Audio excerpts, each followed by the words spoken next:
सुमित जी। जी, Trump पहले धमकी दे रहे थे, लेकिन अब ट्रंप के पोस्ट के बाद से कई सवाल उठने लगे हैं। क्या ट्रंप को अपनी गलती का अब इल्म हो चुका है? मोनिका जी, इसे कहते हैं कि खसियानी बिल्ली खंबा नोचे। मैं तो इसे ये कहूँगा, का जो भारत ब्लफ था ना, मोदी के सामने 24 घंटे में फुस हो गया वो। ये मैं आपको कहूँगा। कारण क्या है? कारण कई सारे हैं। देखिए, 8 या 10 बड़े कारण हैं जिसके लिए आप ये हो सकता है, अगर हम पूरी जियोपॉलिटिकल डेवलपमेंट्स को स्कैन करें। सबसे पहला कारण है ये जो कहा था उन्होंने, भाई we have lost Russia and we have Russia and India to deep darkest China, ये जो उन्होंने कहा। तो सबसे पहले जो भारत का डायस्पोरा वहाँ है, जो 5 मिलियन है और काफ़ी शक्तिशाली है, उसमें बड़ी एक हीन भावना है, एक बहुत बड़ा बहुत गलत विचार उसमें आए। और इस डायस्पोरा की सबसे बड़ी ताकत नंबर नहीं है, पैसा है। ये डायस्पोरा 15 बिलियन डोनेशन देने की क्षमता रखता है किसी भी पॉलिटिकल पार्टी को। 15 बिलियन यूएस के इलेक्शन में बहुत बड़ा नंबर होता। 15 बिलियन मतलब, अगर हम 900 अभी 80-90 रुपए का डॉलर माने, तो मतलब लगभग लगभग 15, बहुत मतलब कितना जी। बहुत पैसा होता है ये। हाँ। 9,000 करोड़ का 1 बिलियन है, 15 से गुणा कीजिए, उतना पैसा होता है। तो इनकी पैसे की ताकत बहुत है। दूसरी बात यह है, कल याद कीजिए, कल जो जॉन बोल्टन ने स्टेटमेंट दिया, बोला भैया ट्रंप अगर आपका दोस्त भी है वो तब भी आपकी पीठ में खंजर भोंकेगा। इसके बाद पूरे यूरोप में हड़कंप मच गया, पूरे अमेरिकन अलाइज में खलबली मच गई। उन्होंने मोदी जी का ही नाम लिया था कि भाई ये तो मोदी के अच्छे दोस्त थे, पर आप देखो वक्त आया तो पीठ पे खंजर भोंकने से रुकेगा नहीं। तो एक उसको कंट्रोल करना था। दूसरा आया कि रशियन ऑयल को लेके भारत ने कह दिया भैया तुम ऐसी तैसी में जाओ, हम रशिया का तेल बढ़ा रहे और खरीद रहे। 50% टैरिफ के बाद भी भारत नहीं झुका, मतलब टस से मस नहीं हुआ। तो ट्रंप की साख क्या रहेगी? चौथा कारण ये है कि ये क्या कर रहा है कि इसको इसके लोगों ने बोला बोला यार तुमने ये जो हरकत की है, RICN के Russia India China China block बन गया। तुमने चाइना को मेन स्ट्रीप कर दिया। ब्रिक्स एक विकल्प बन के उभरेगा ही नहीं।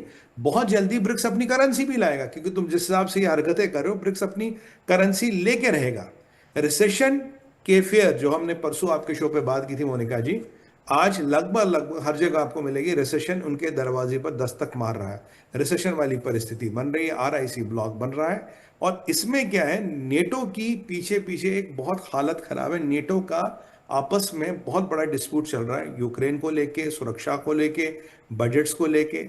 अब ट्रंप ने कहा यार अब ऐसी परिस्थिति में मैं ऐसा करता हूं कि मैं ना मतलब मैं कहूँगा मेरा विवाद जो है टेरिफ्स को लेके, पर्सनल कोई मुझे दुश्मनी नहीं, जबकि कारण पर्सनल है। कोई भी आप अमेरिका का टिप्पणीकार उठा के देखिए, कोई भी कमेंटेटर, कोई भी नेता ये कहता है इसका विवाद जो है पर्सनल है, पर्सनल फायदा। ये इसको पर्सनल से हटा के कह रहा है नहीं नहीं ये तो ऑफिशियल है जी, पर मेरे को पर्सनल कुछ नहीं है, बस टेरिफ्स का थोड़ा लेना देना, मैं तो इसलिए परेशान हूं। और यहां जो इसने देखा चाइना का असला, और इसको ये जो डर लग रहा था, जो मैं आपको शुरू से कह रहा हूं आपके शो पे MH1 पे, मैंने कहा भगवान श्री कृष्ण है, जिसके साथ कृष्ण बैठ गए युद्ध वो जीतेगा। क्योंकि अगर आप बैलेंसिंग देखेंगे, मान लीजिए RIC ब्लॉक में या चाइना के साथ अगर भारत बैठ गया, तो अमेरिका का, नेटो का रहती दुनिया तक कोई चांस नहीं है।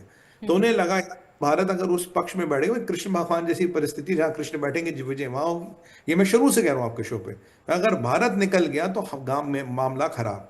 तो इसके सलाहकारों ने इसे बुलाया, बोला भैया क्या कर रहे हो, जीती हुई बाजी हम हार जाएंगे, मतलब ऐसी परिस्थिति रहेगी कि युद्ध लड़ने लायक नहीं रहेगी, ना हमारी आर्थिक स्थिति, ना हमारी मिलिट्री स्थिति, ना हमारी कैसी भी स्थिति। तो इसलिए भारत को पकड़ो। अगर भारत वहां निकल गया तो उन्होंने कहा जी मोदी मेरा दोस्त है, और मेरी तो मोदी जी मेरे हमेशा दोस्त रहेंगे। तो मोदी साहब ने भी एक बोले बोले एक बड़ा डिप्लोमेटिक ट्वीट किया, वी अप्रिशिएट एंड रेसिप्रोकेट, मतलब हम इस बात की कदर करते हैं और हम भी ऐसा ही मानते हैं, कुछ ऐसा बोलिए। इंग्लिश के में शब्दों का जाल है। तो मोदी जी ने भी एक चीज इनको जवाब दे दी। बट ये जो यू टर्न आप देख रहे हो, इसमें बहुत सारे कंपल्शन है। ये ट्रंप की मैं हार मानता हूं। मैं मानता हूं कि ट्रंप की मोदी के सामने, मतलब जो उनकी जो ब्लफ था वो पिघल गया है, फुस हो गया है।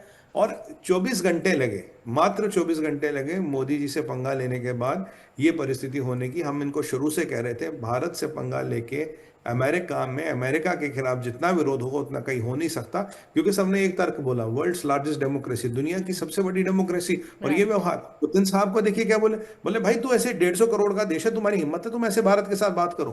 तो यहां मोनिका जी, अगर आपका हर दाव उल्टा पड़े, हर पैसा पलट जाए, तो वो ट्रंप के साथ हुआ। अगर एक दो चीजें खराब होती, ये नहीं करता। मैंने आपको 8 या 9 चीजें बताई जिसके स्वरूप, जिसके फलस्वरूप, बिकॉज ऑफ दैट इसको इसको ना वो कहते हैं ना, कहते हैं हम हिंदी में कहते हैं थूक के चाटना पड़ा। हाँ। मतलब औकात दिख गई, चांद पे थूकेंगे तो क्या होता, आप तो जानते हैं क्या होता है। वही ट्रम्प के साथ हो गया, इसकी एरोगेंस, इसकी वो व्हाइट मैन सुप्रीमेसी, वो इनको जो लगता है कि भाई भगवान ने हमारा रंग सफेद बनाया, बाल भूरे बना दे और आंखें हरी, अब तो हम दुनिया के बादशाह हैं। ये सब काल्पनिक चीजें हैं आजकल की दुनिया में। अगर इन्हें ऐसा लगता तो ये एक बहुत कहते हैं ना इसे, फूल्स पैराडाइज एक इंग्लिश में वर्ड होता है, उसमें ये रहते हैं। ये वास्तविकता से हजारों मील दूर है, हजारों मील दूर है, ऐसी वास्तविकता नहीं है कहीं भी।